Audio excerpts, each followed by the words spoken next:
Please join me in welcoming Denzel Washington.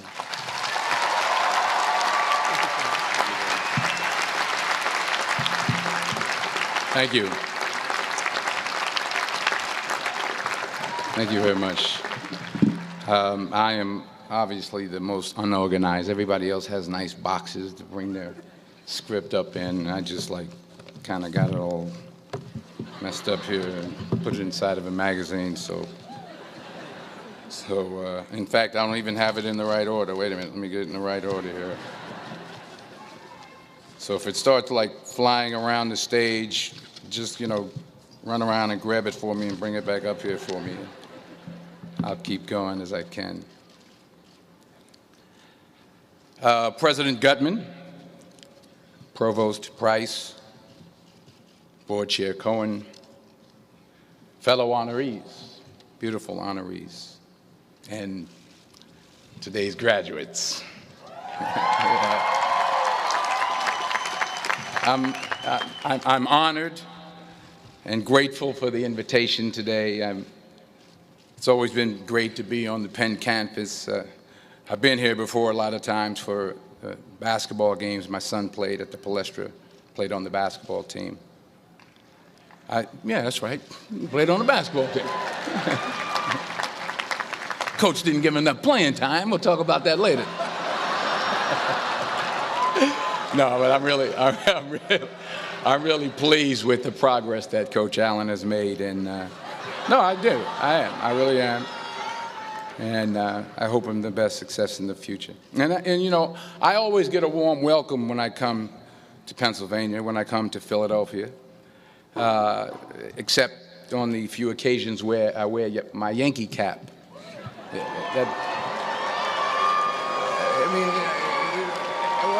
What's wrong with that? I can't suddenly just switch up and wear a Philly cap. I mean, it's like taking your life in your hands around here when you wear a Yankee cap. I'm telling you. I met a couple of guys and they were like, "Hey, we love you, Denzel, but you walking around with that hat on, we don't care who you are." So you'll be happy to see that I'm not wearing my Yankee cap today. I'm wearing my Yankee socks, my Yankee t-shirt, my Yankee jock shorts, my Yankee underwear, my Yankee toe warmers, but not my Yankee cap. But still, I'll be honest with you, I'm a little nervous. I'm not used to speaking at a graduation of this magnitude. It's a little overwhelming. It's out of my comfort zone. You dress me up in army fatigues or throw me on top of a moving train, as someone said, unstoppable, or ask me to play Malcolm X, Reuben Hurricane Carter, or Alonzo from Training Day. I can do that. But a commencement speech, it's a very serious affair, and it's a very different ball game. There are literally thousands and thousands of people here. And for those who say, well, you're a movie star, millions of people watch you and watch you speak all the time, well, that's true. That's technically true. But I'm not actually in the theater watching them watching me. I think that makes sense. I mean, I'm not there when they call for a fidget around or pull out their iPhones or text their boyfriend or scratch their behinds or whatever it is they're doing in the movie theater. But from up here, I can see every single one of you. And that makes me uncomfortable. So please, don't pull out your iPhones and don't text your boyfriend until after I'm done. Please. If you have to scratch your behind, I understand. Go ahead. I was thinking about this speech, what I should say. I figured the best way to keep your attention would be to talk about something, really like juicy Hollywood stuff. Like, I thought I could talk about me and Russell Crowe getting in arguments on the set of American Gangster, but I said, no, you're a group of high-minded intellectuals, you're not interested in that. Or maybe not. I thought about a private moment I had backstage with Angelina Jolie in a dressing room after the Oscars. But I said, no, I don't think so. This is an Ivy League school, and Angelina Jolie half naked in a dressing room. Who wants to hear about that? No one. No one. This is pen. That stuff would never go over well over here. Maybe at Drexel, but not over here.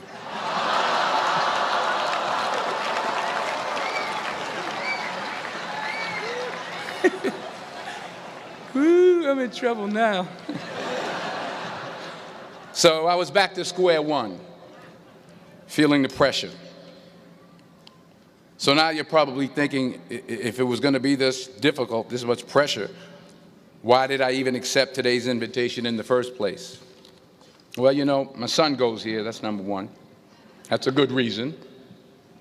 And I always like to check to see how my money's being spent. And I'm sure there's some parents out there who can relate to what I'm talking about. Yeah. To everybody upstairs. And there were some other good reasons for me to show up. Sure, I got an Academy Award, but I never had something called a magic meatball after waiting in line for half an hour at the food truck. Yeah? Yes, I talked face-to-face with President Obama, but I never talked face-to-face with a guy named Queeter who sings bad songs over at Smokes on Tuesday night. I never been to Buies. I never been to Hemos. Yes, I have played a detective who battles demons, but I've never been to a school in my life where the squirrel population has gone bananas. I mean, they're breaking in the dorm rooms, they're walking around campus. I think I saw some carrying books on their way to class. So I had to be here. I had to come. Even though I was afraid I might make a fool of myself. In fact, if you really want to know the truth, I had to come exactly because I might make a fool of myself. Now, what am I talking about? Here it is. I found that nothing in life is worthwhile unless you take risks. Nothing. Nelson Mandela said, "There is no passion to be found playing small and settling for a life that's less than the one you're capable of living." Now, I'm sure in your experiences in school and applying to college and picking your major and deciding what you want to do with life, I'm sure people have told you to make sure you have something to fall back on. Make sure you got something to fall back on, honey. But I never understood that concept, having something to fall back on. If I'm going to fall, I don't want to fall back on anything except my faith. I want to fall forward. I figure at least this way I'll see what I'm going to hit. Fall forward. This is what I mean. Reggie Jackson struck out 2,600 times in his career, the most in the history of baseball. But you don't hear about the strikeouts. People remember the home runs. Fall forward. Thomas Edison conducted 1,000 failed experiments. Did you know that? I didn't know that. Because the 1,001st was the light bulb. Fall forward. Every failed experiment is one step closer to success. You've got to take risks, and I'm sure you've probably heard that before, but I want to talk to you about why that's so important. I got 3 reasons, and you can pick up your iPhones. First, you will fail at some point in your life. Accept it. You will lose. You will embarrass yourself. You will suck at something. There's no doubt about it. And I know that's probably not a traditional message for a graduation ceremony, but hey, I'm telling you, embrace it, because it's inevitable. And I should know. In the acting business, you fail all the time. Early on in my career, I auditioned for a part in a Broadway musical. Perfect role for me, I thought, except for the fact that I can't sing. So I'm in the wings, I'm about to go on stage, but the guy in front of me, he's singing like Pavarotti. He's just, and he's just going on and on and on, and I'm just shrinking, I'm getting smaller and smaller. So they say, "Oh, thank you very much, and you'll be hearing from us." So I come out with my little sheet music, and it was Just My Imagination by the Temptations. That's what I came up with. So I hand it to the accompanist, and she looks at it and looks at me and looks out at the director and was like, all right. So I start, you know, I'm going to sing. I'm like, it's just my imagination once again, and then coming away with me. And I'm not saying anything, so I'm thinking I'm getting better. So I start getting into it. It was just my imagination. Running. They say, oh, yeah, thank you. Thank you very much, Mr. Washington. Thank you. So I assumed I didn't get the job. But the next part of the audition, he called me back. The next part of the audition is the acting part of the audition. So I'm like, hey, okay, maybe I can't sing, but I know I can act. So they pair me with this guy, and again, I didn't know about musical theater. And musical theater is big, so they can reach everyone all the way in the back of the stadium. And I'm more from a realistic, naturalistic kind of acting where you actually talk to the person next to you. So I don't know what my line was. My line was, well, hand me the cup. And his line was, well, I will hand you the cup, my dear. The cup will be there to be handed to you. I said, oh, okay. Well, should I give you the cup back? Oh, yes, you should give it back to me because you know that is my cup and it should be given back to me. I didn't get the job. But here's the thing. I didn't quit. I didn't fall back. I walked out of there to prepare for the next audition, and the next audition, and the next audition. I prayed. I prayed, and I prayed. But I continued to fail, and fail, and fail. But it didn't matter, because you know what? There's an old saying, you hang around the barbershop long enough, sooner or later you're going to get a haircut. So you will catch a break, and I did catch a break. Last year, I did a play called Fences on Broadway. Someone talked about it. Won the Tony Award. And I didn't have to sing, by the way. But here's the kicker. It was at the Court Theater. It was at the same theater that I failed that first audition 30 years prior. The point is, and I'll pick up the pace, the point is every graduate here today has the training and the talent to succeed. But do you have the guts to fail? Here's my second point about failure. If you don't fail, you're not even trying. I'll say it again. If you don't fail, you're not even trying. My wife told me this great expression. To get something you never had, you have to do something you never did. Les Brown's a motivational speaker. He made an analogy about this. He says, imagine you're on your deathbed, and standing around your deathbed are the ghosts representing your unfulfilled potential. The ghost of the ideas you never acted on. The ghost of the talents you didn't use. And they're standing around your bed, angry, disappointed, and upset. They say, we came to you because you could have brought us to life, they say. And now we have to go to the grave together. So I ask you today, how many ghosts are going to be around your bed when your time comes? You've invested a lot in your education, and people have invested in you. And let me tell you, the world needs your talents. Man, does it ever. I just got back from Africa like 2 days ago, so if I'm rambling on, it's because I'm jet lagged. I just got back from South Africa. It's a beautiful country, but there are places there with terrible poverty that need help. And Africa is just the tip of the iceberg. The Middle East needs your help. Japan needs your help. Alabama needs your help. Tennessee needs your help. Louisiana needs your help. Philadelphia needs your help. The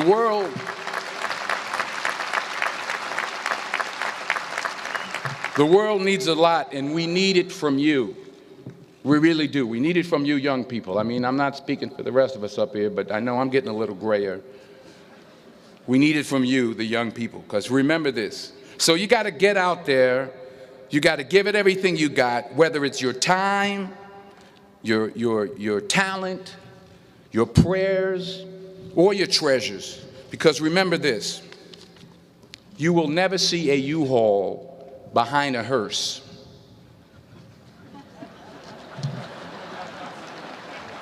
I'll say it again.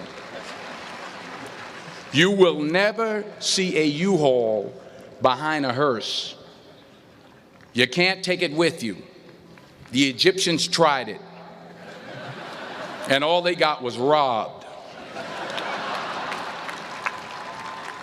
So the question is, what are you going to do with what you have? I'm not talking about how much you have.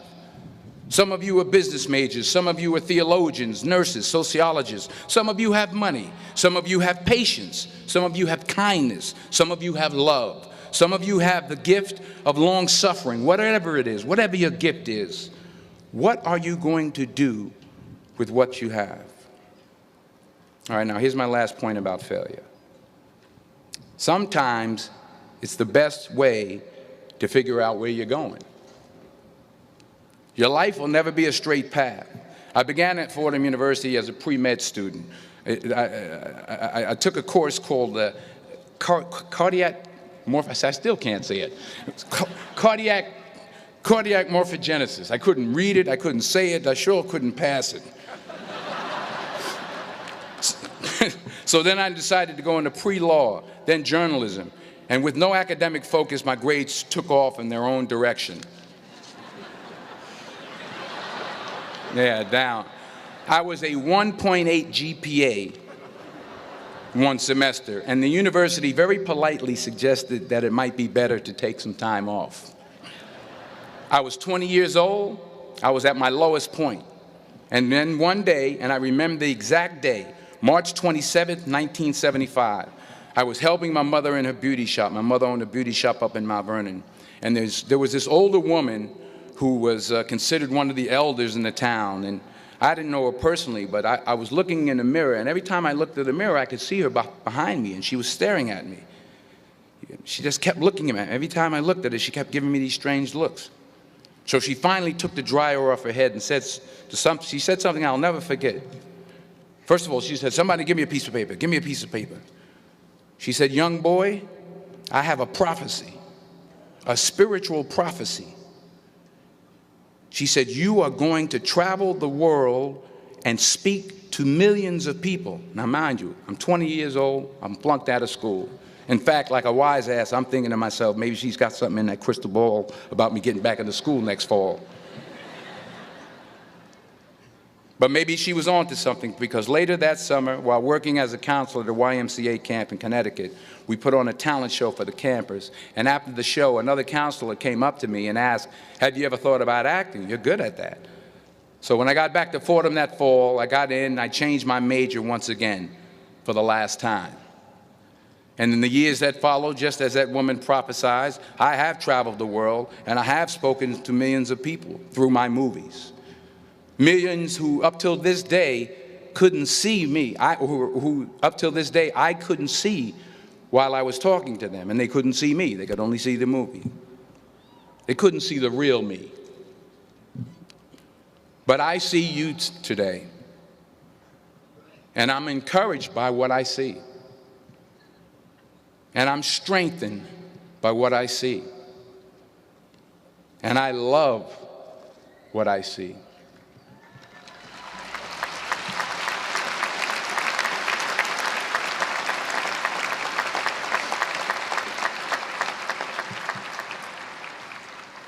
One more page, and I'll shut up.